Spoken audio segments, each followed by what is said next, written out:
Hello, this is Lew again. Probably 8 years ago or so, I put a video up. It was a seminar recording, and it was the image of the beast. Mark Davidson did a wonderful job with the backgrounds and putting all that time into making it really look great. It's over an hour long, but I did save the PowerPoint, and I have all the text and the images that I was using in that video. There's a PDF format with 65 pages or so. It's like a long, it's almost, well, it's not that dense. It's about 9.45 megabytes, but you can download it for free.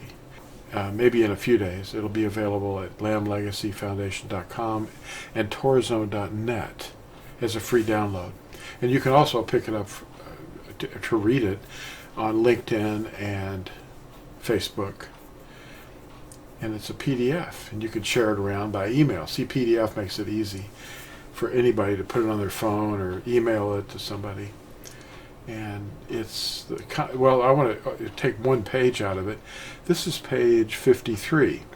It's the Constantine Creed. And this is what it is.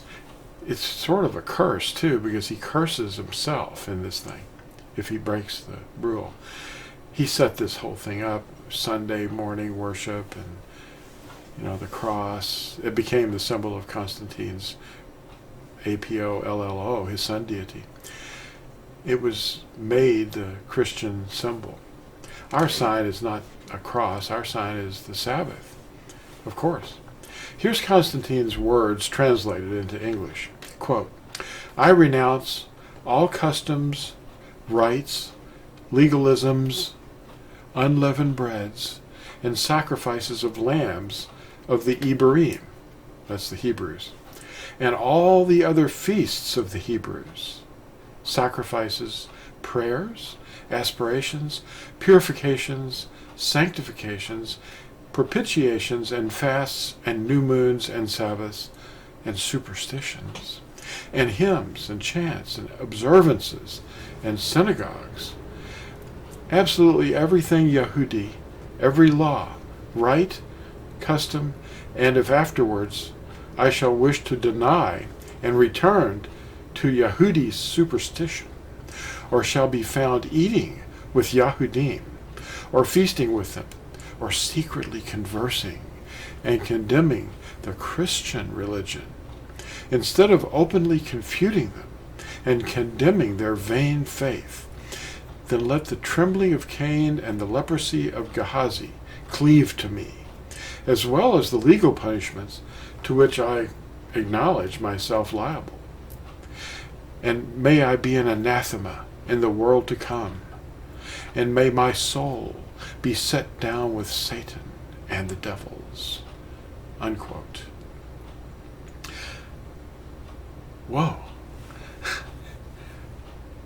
Wow, that is serious hatred for Yahudi, for the Yahudim, but also for the commandments of Yahuwah.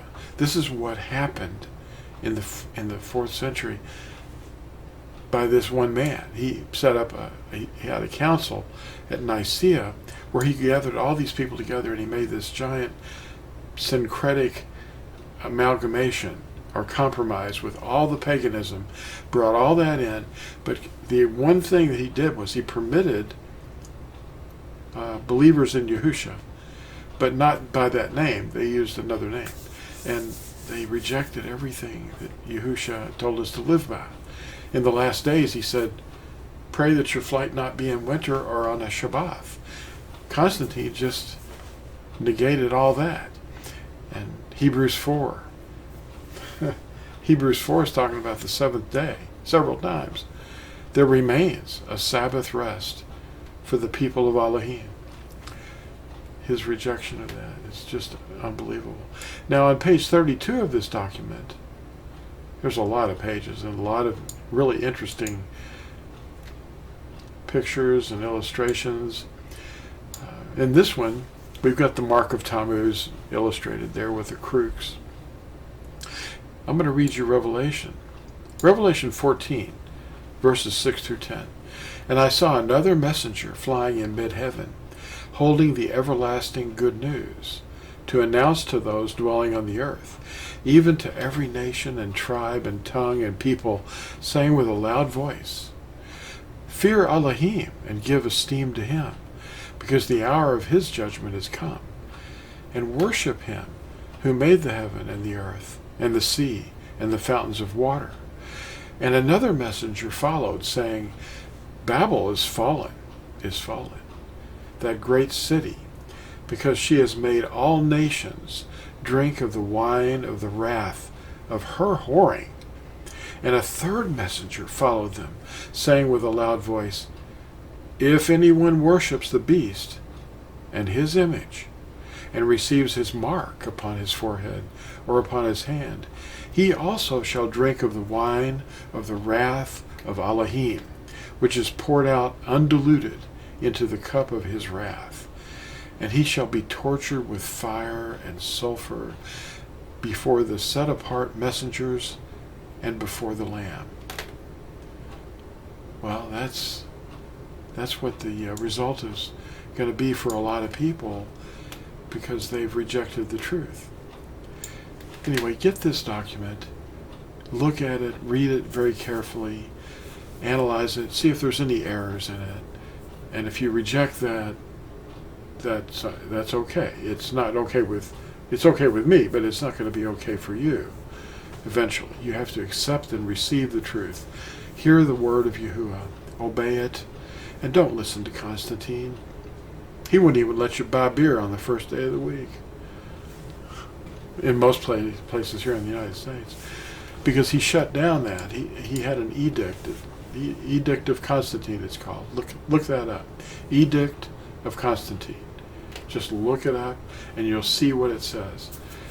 And there's something very wrong with the world. Well, thanks for watching, and look for this document. It's called The Image of the Beast, PDF. It's free at TorahZone.net and LambLegacyFoundation.com, and on my page at Facebook and LinkedIn. Just look for my name. Thanks for watching. See you next time. Bye.